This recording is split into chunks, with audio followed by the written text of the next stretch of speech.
Welcome back to A People's Guide to Publishing. I'm Joe Beal, the founder and CEO of Microcosm Publishing and Distribution. I'm also the author of A People's Guide to Publishing, which distills what I've learned from selling millions of books over the past 25 years. I'm Ellie Blue. I'm the editorial and marketing director here at Microcosm. We are an independent mid-list publisher based in Portland, Oregon. We have 14 employees, over 650 titles in print with 20 to 40 new books per year, and we distribute thousands of titles from other publishers. We started this podcast so that we can share what we've learned with newer publishers so that you can learn from our mistakes. Or perhaps you just want to better understand the publishing industry. This week, we are going to talk about 2 new books that we just painstakingly unloaded off of some trucks. Because that's the kind of publishers that we are. The kind that do backbreaking labor. First, we have this brilliant book by a very wonderful author that I always love talking to. It's like a special treat. It is The Practical Witch's Almanac 2021, Crafting Your Magic by Friday Gladheart. And no, I did not need to look at the cover to know that information. And so we found this author because we were soliciting witchcraft stores, of which she is a proprietor of one. And instead, she did make some purchases. Thank you, Friday. And then she also came back and said, hey, I published this thing. Would you be interested in publishing this thing? I've been writing it for 20 years. And, and at first we were like, yeah, maybe we'll see. Take a look at it. What do you got? Oh, yeah, that would work out really well.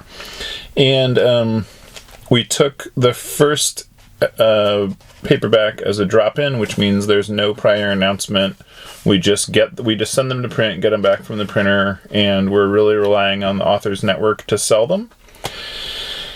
And boy, that was huge. That was the 2019 Almanac, right? Yeah, we more or less immediately sold out of them. And I think we didn't even get it in stock until January, right? Yeah, it was actually into January when we got them back from print. Not ideal for an almanac or calendar type book. Sorry about that first week, 2019ers.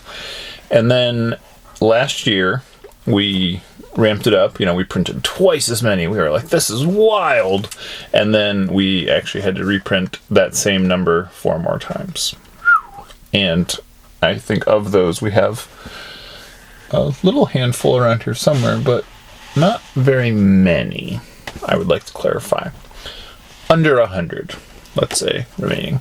And somebody bought 10 the other day, so here we are. Awesome. Because part of the brilliance of this book is that while it is a annual almanac, is that redundant? Annual almanac? Pretty redundant. I don't know if that's... I think an almanac can be not annual.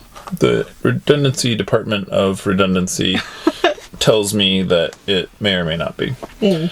But a lot of the content in here is not dated, so they still buy the 2019 one in October of 2020, so yeah. That should tell you something. Those recipes and formulas and such are still...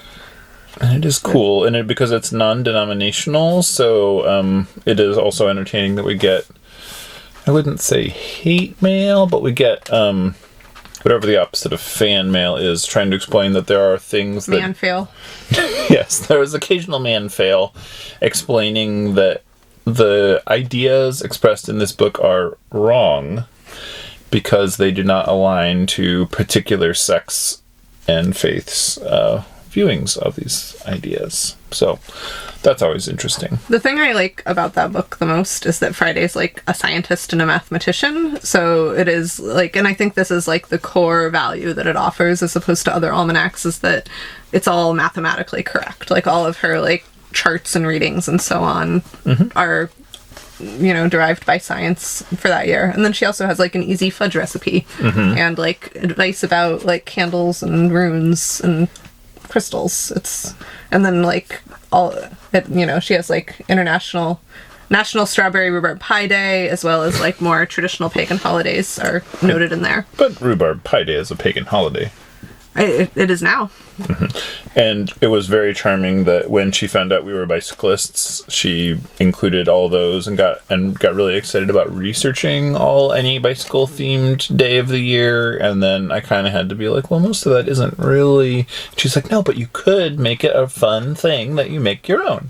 Thanks, Friday. And I was like, that is the right attitude to be a creative person in the world.